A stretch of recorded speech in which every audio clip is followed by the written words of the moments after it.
We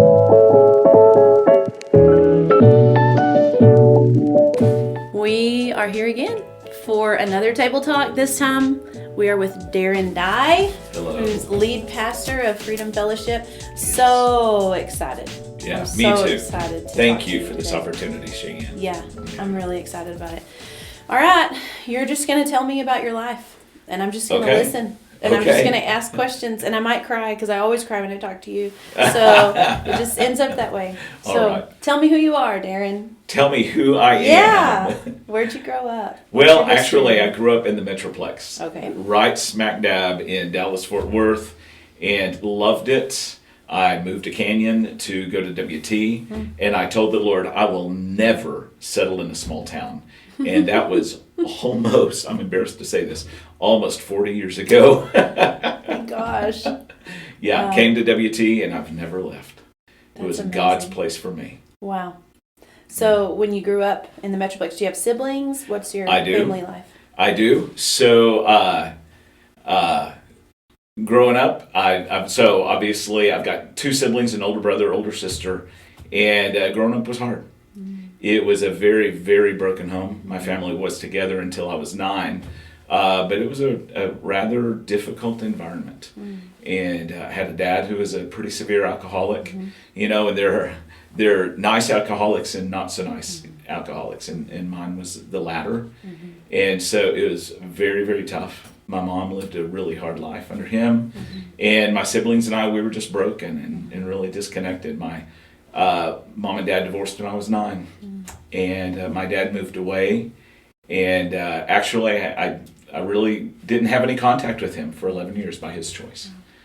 So it really was just me and my mom, and even my siblings just sort of scattered, and so it was a tough growing up. Yeah. Wow. So during all that time, were you ever involved in church, or what was your exposure to the Lord at that time? The amazing thing is my mom, especially when we were young, she always made sure that my brother and I were in church.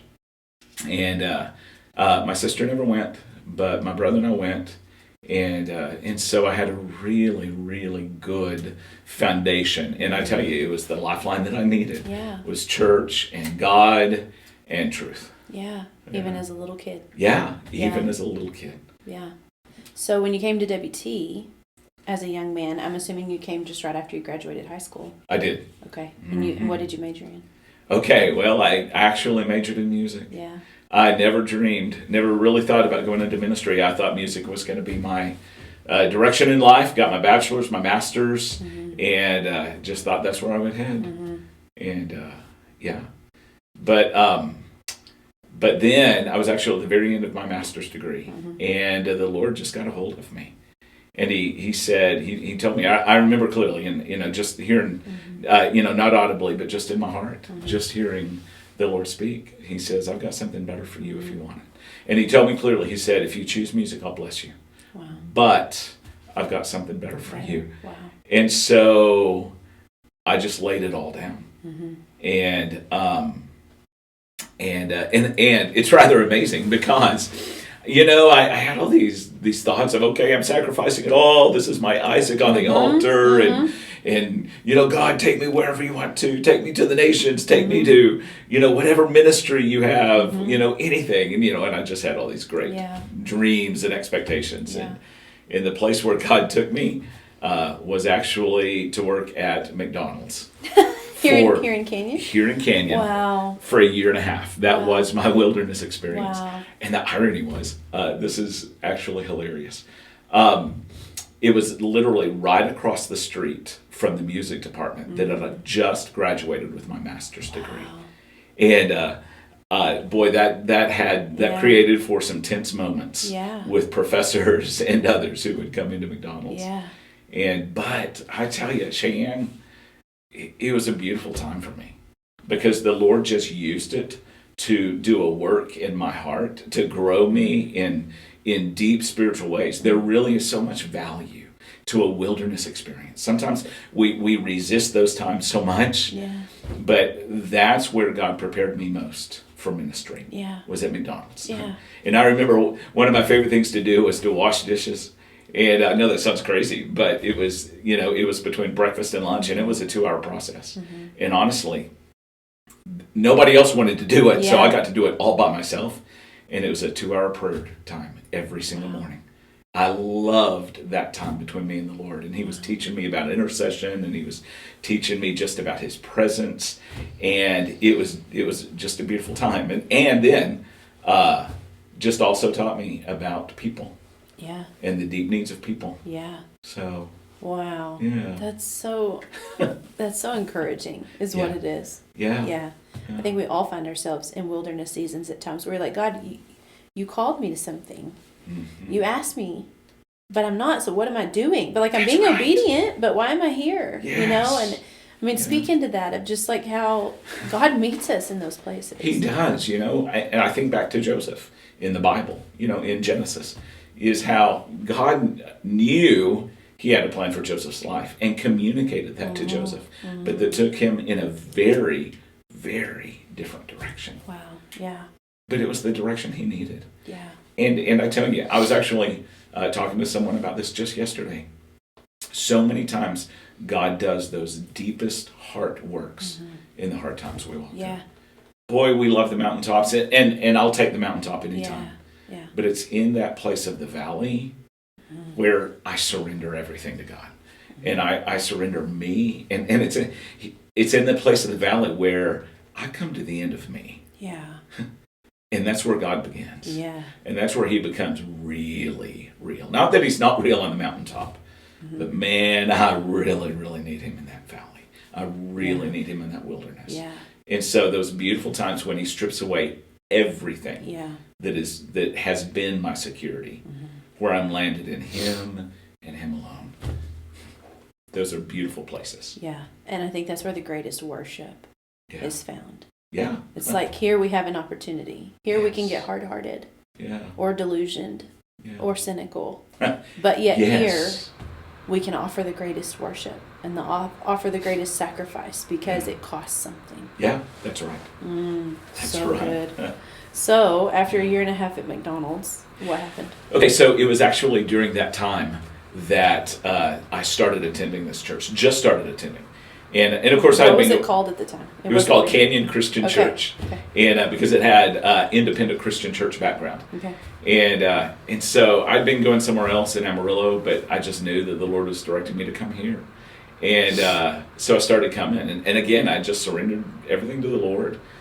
Came here, started leading a singles group, and then through the process of about my year and a half at McDonald's, then after that, the Lord opened opportunity for me to start on staff here as associate pastor. Wow.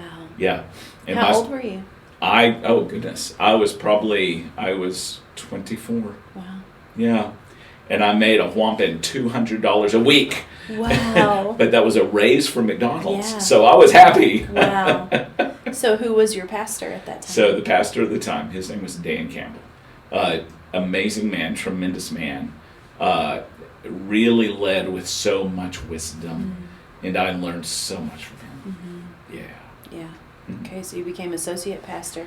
What did it feel like stepping into that? I was so ready to get out of McDonald's and so ready to step into what I knew God had for me. It felt wonderful and scary all at the same time. Because no one ever feels qualified for kingdom stuff. Yeah. But yet I knew this was the calling of God for me. Wow. I knew it. And I couldn't not do it. Right. Yeah. So you were associate pastor, and what year was that? So how long have you been in ministry here at what was Canyon Christian and now is Freedom Fellowship? How long has it been? So, all right. So I stepped on staff in February 1991. Wow. So actually... I was 1 year old. Okay, see, that puts it into perspective, doesn't it?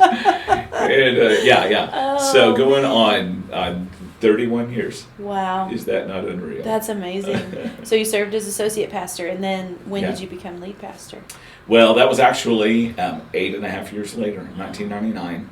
And so initially I served as associate, but also worship leader and singles director for a little bit. And we'll get to that part of the story in a minute. Yeah. and just wore all sorts of hats. And then in 1999, Dan Campbell moved to Austin to plant a church, and I stepped into the role of being lead pastor. Wow, that's so awesome. Yeah. And I think Joe Wilson, one of our elders, was telling me that this year is like 30 years for him being in eldership here. So you guys have been together all this time. He's and my led brother. together. That's amazing. Yeah. That's so awesome. Really is. Okay, so during all of your time being single associate pastor, I have a feeling that you met somebody named Monica. I did, and it's a most amazing story. I was actually leading a singles group, and she came on a Sunday morning, and honestly, I didn't meet her that morning, which is crazy because we were relatively small at the time. I don't know how I didn't meet her. But then that evening was our singles group, and she walked in the door. I didn't even know her name. And as soon as she walked in the door, the Lord spoke to me and said, "There's the one you're going to Really? Oh, yeah. Oh, yeah. Wow. And so I knew I heard the Lord on that. And so I ran as hard as I could, but not very well. But I did. It just scared me, and I avoided her for a while. And but I say a while, but not really all that long, because we struck up a quick friendship. So we were friends for 3 months, and then we dated for 3 months. And then I proposed January of 1992. Wow. And then April 25, 1992, we were married. So we're coming up on our 30-year anniversary. Wow. I tell you, gosh. she's one of the absolute best blessings of God in my Yeah. life. I love my wife. Yeah. Yeah, y'all fit so well. Thank you. And you honor each other publicly so well, too. It's you. really awesome to watch. Well, it's easy to honor someone like Monica. Yeah, it's true. She's pretty dang amazing. She really is. She really is. Wow, okay, so in the Christian world, girls are told to beware of men that walk up to them and say, "God told you you're going to be my wife." Okay. So how did you handle that? Because I never told her that. Oh, okay. That's until after I proposed, and then she said yes. Then I told her that. But then she told me that very same night she looked across the room, saw me, and that the Lord told her, "There's the man you're going to marry." Wow. And so I don't encourage people to do that, because I get it. Yeah. Because I've heard some not so good positive stories about that. But there are those moments God does do it, and that is our story. Wow. That's so awesome. So you guys have been married for almost 30 years, and you have 2 kids. 2 awesome kids. They are awesome. Yeah, our oldest is Hannah, and she is 24, living at home right here, but even serving in our church. Yeah. And I tell you, I get so excited when I see the Lord moving in our kids, and God fulfilling His calling in both Hannah and then also Josiah. Yeah. Like also serving right here in our church. Yeah. And I tell you, and this is the part where you're going to make me cry, but when we came here, I am a Facebook stalker, like FBI level Facebook stalker, because I'm like, if I want to know about you, I will find it out. And so I started Facebook stalking you and Monica, and I ran across Josiah's Facebook page, and he tagged you in a bunch of posts, and all of his posts said, "This man is my hero. This man is my pastor. This man is my best friend. This is the best dad in the whole world." And I looked at that and I said, I'll let him be my pastor, because if his children have that strong of a relationship with him, if they have the opinion of him as a hero, as adult children, that's a good man.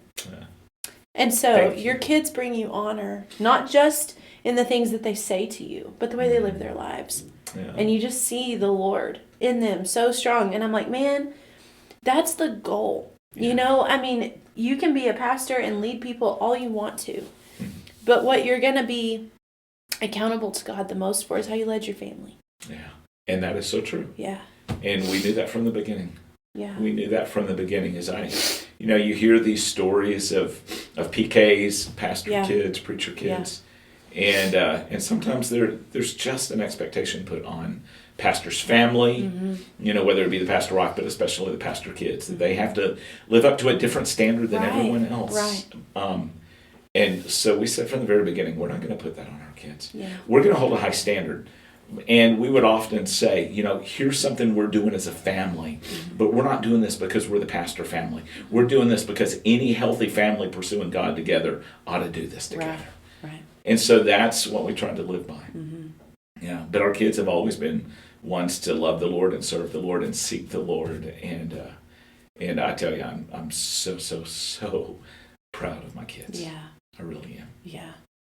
So how would you say, like, if you could visit with a room full of pastors with children, what are some things that you would say to them about pastoring your wife as a pastor, pastoring your family and your home, so that you don't raise those PKs, those stereotypical PKs? Yeah. Tell me how to raise a family effectively in ministry. Well, first of all, you say how to do it effectively in ministry. Yeah. When I look at introspective, I think only by the grace of God. Oh, yeah, for sure. This is especially knowing my background, how broken my background was, and that the Lord just graciously helped me step by step, day by day, choice by choice. And so first of all, for me, I know it's just the grace of God. Yeah. But what would I speak to them? I think that's easy. It's like, make family first. Love your wife more than you love ministry, and sacrifice for your wife more than you sacrifice for ministry. And always let your kids know that they're the most important ones every day in your life. And there are times that I've done that well, and times that I know I haven't done that as well as I want to. But I hope the overall scope of that is that that's the message I send with my kids. Yeah. And I think one other thing that Monica and I have just learned is whatever age our kid is, that's our favorite age that they're in right now. And that was true when they were infants. It was true when they were 2-year-olds. It was true in elementary school and junior high, high school. It's true now when they're adults. Every age was our absolute favorite age. Yeah. And you just get to fall in love with your kids all the more. Yeah. So if a pastor can hold on to that, if any parent can hold on to that, it's good. Yeah. Someone told me when the babies were little, don't wish away this season. Don't say, oh man, I can't wait till they're out of diapers, or I can't wait till they're out of car seats, or I can't wait until they're in school. Don't wish away. Yes. And I think I did that with my oldest and some with my second, but then with my baby, I finally learned, don't wish it away, because you don't know how fast it will pass until it passes, and then you don't have it anymore. That's right. And then parenting is so challenging too, because it's like by the time I figure out how to parent a 6-year-old, well, dang it, now I have a 7-year-old, and I don't know how to parent a 7-year-old. And so that's right. The best parenting lessons really are learned in the rearview mirror. It's true. It's true. Well, so you've raised your family here. Your kids have been raised in this church. They're still serving in this church, which absolutely is just the coolest thing in the world to me, to see the longevity here. That is one of the most intriguing, I just feel like I watch through a window and I just observe. And one of the most intriguing things in the world to me is how you guys, not just your family, but we mentioned Joe, and there are so many people in this church that have been here since the beginning that tell me, we were at Darren and Monica's wedding, that they have been here together. And what that tells me is that this is a family. Oh, yes. And that y'all work through your stuff. Yeah. Because it's impossible to live together as a family for 30 plus years and not have hurdles to conquer together. But y'all work through it and you stay together. Yeah. And in that, there is such a sweet unity that I've not experienced anywhere in my life. Yeah. And I think that's why the anointing oil flows. It's because there's unity. And it doesn't mean it's perfect. It doesn't mean there's not difficult times. But it means that there's those core people here that, I can think of 5 or 10 of them right off the hand, that y'all have chosen to build a life together as a family. Yeah. I just find that remarkable. I tell you, and those that I would credit is, I feel like I've just been allowed to experience that in the very same way that you get to experience that. Obviously, just credit the goodness of the Lord first, but also the previous pastor, Dan Campbell. He was just had so much wisdom, and he knew how to build a foundation of unity. And we still, to this day, are experiencing the fruit of that foundation that he laid, along with others in the early years who made some very difficult and beautiful choices. Wow. And so today we still just get to experience again that fruit. Yeah. So speak into that as a pastor of laying those foundations, because there are so many times that it's easy to think of the right here and the right now, of everything that we are affecting right here. But I think something God's been teaching me over the last several years is to make sure I don't have a Hezekiah mindset that says, as long as it doesn't happen in my day, who cares? Right.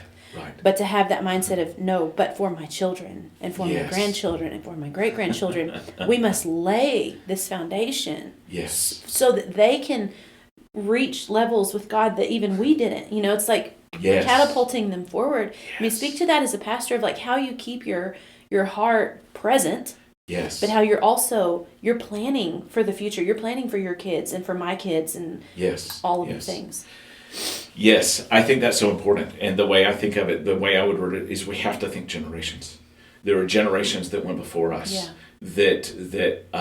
and many, especially for us in this church, they did so many things right. And so I feel I have both a privilege but also a responsibility to carry the baton that they have passed on to me, to carry that baton well. I want to be a good steward to the foundation that was passed on to me. Yeah. But then I have to think generationally ahead as well, that just as a baton was passed on to me, I will pass on a baton, whether it be to my own kids or whether it be to the younger generation that the Lord is raising up right here within this church. And I want to equally run my race well.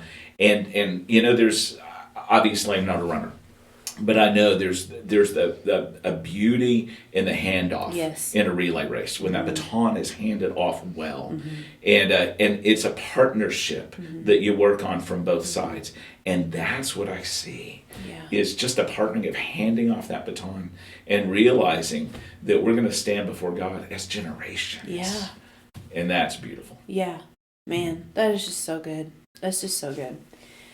What? Having been here for so long, and all the wonderful things we love about freedom, what's your favorite thing about being pastor here?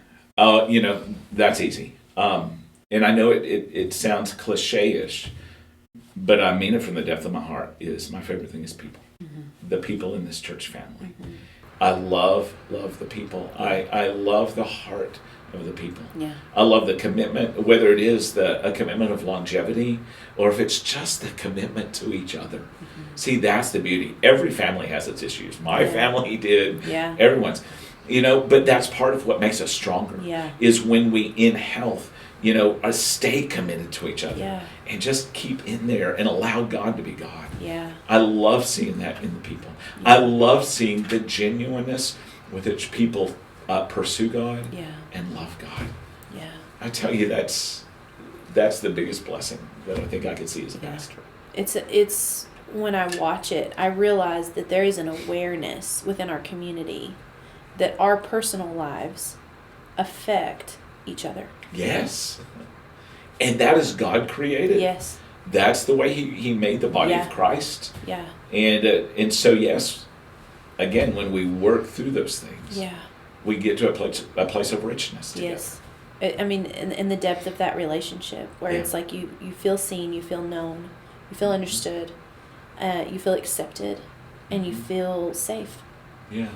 And I think a lot of times, it's very, especially people in my generation, it's very easy to want to hop churches when things get difficult, because every church goes through some really difficult seasons for whatever reason. Yes.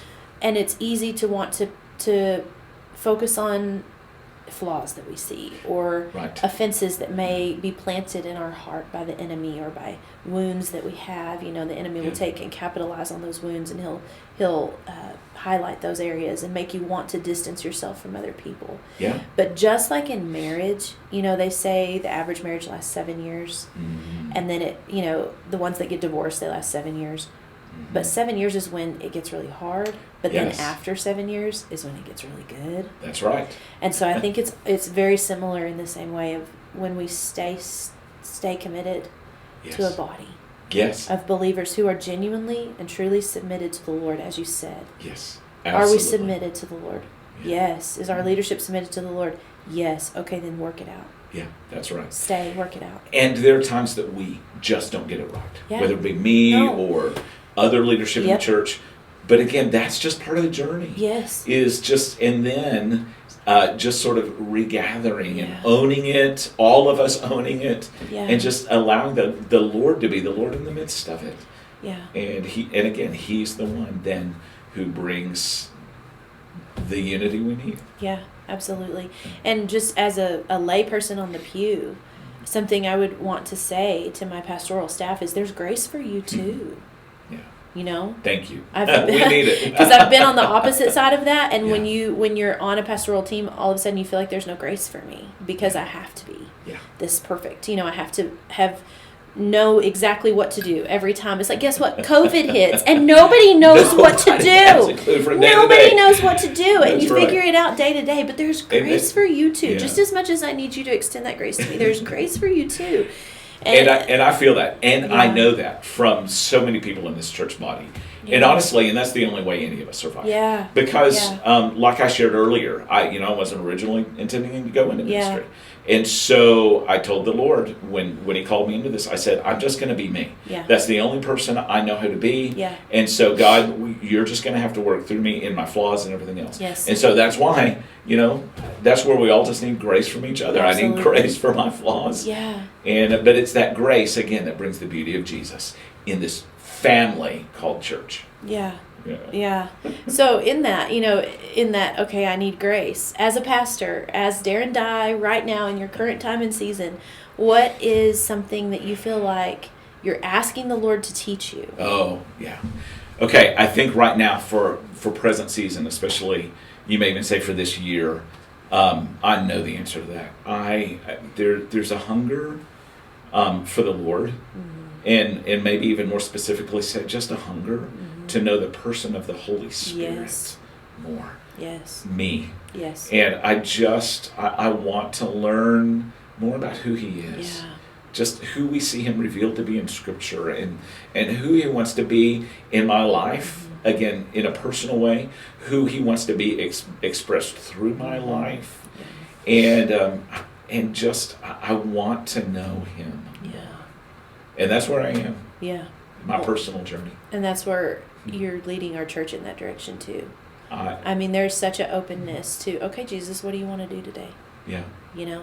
And we're reaping the fruit of that because, man, there's nothing like it when the Spirit of the Lord directs the day. Yes.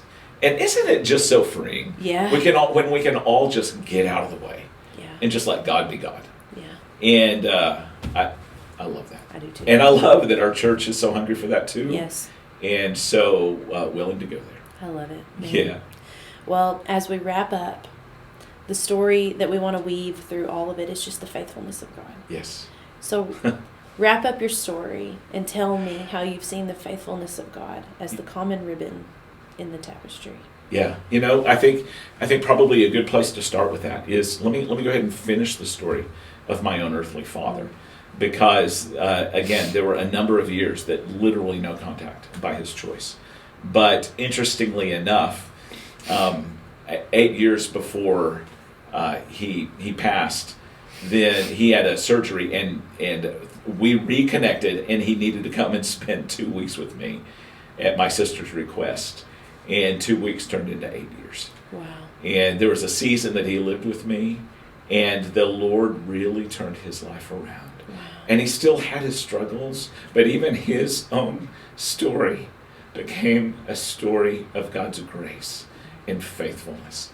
And then back in 1999 passed away. But I know he's in heaven, and I know he's free, and I know that I'll see him one day. Wow. That's an expression of the faithfulness of the Lord. Wow, that's incredible. But yet, what I see that in as Father there, probably the best way that I can express the faithfulness of God really is in who He has been to me, who God has been to me as Father. Because He took a young kid, pretty ignorant, and really had no clue what Father was. And through my journey, He has taught me what Abba Father, who Abba Father is, step by step by step. And he has taught me what it means to lean on him, to trust him. He is, and let me say that again, to trust him with everything, to trust him with these deep places where there was so many walls of mistrust built up. But yet he taught me how to trust him, that he really is a safe Abba Father. He taught me how to trust him with the direction of my life. Yeah. And where I really can't trust him with my past and my future. Yeah. And I know my tomorrow is safe in his hands. And I don't know whether or not I know what my tomorrow is going to bring. I know I'm safe because my Father is so good. Yeah. And another thing that he's taught me, which could be one of the most treasured lessons, is he's taught me how to simply enjoy him as my dad. And it really doesn't matter how crazy this world gets, whether it be in COVID or whether it be in the things that are just unfolding even in present day right now. Yeah. I have a secret place where I just get to go. And the God of this universe offers himself to me as my Abba Dad. Yeah. And I get to go there. And I get to enjoy him and be enjoyed by him. That's the faithfulness of God. Man. In my story. That's so amazing. Yeah. It's so amazing. He's amazing. Yeah. Yes. Yeah. And he equips us for what he asks us to do. That's right. He never asks us to do it by ourselves. Never. Or with our own strength. That's right. Because that would be a mess. A huge mess. Yes. Wow. Well, I'm so glad that we got to have this conversation. This is not going to be the last that we have. We're going to talk about a lot of different things moving on in the future. But thank you for your openness and just sharing your story of who you are. We just appreciate you and Monica and your family so deeply. So deeply. Thank you. Thank you for being a part of this today. Again, we consider it our privilege to just get to be a part of this family.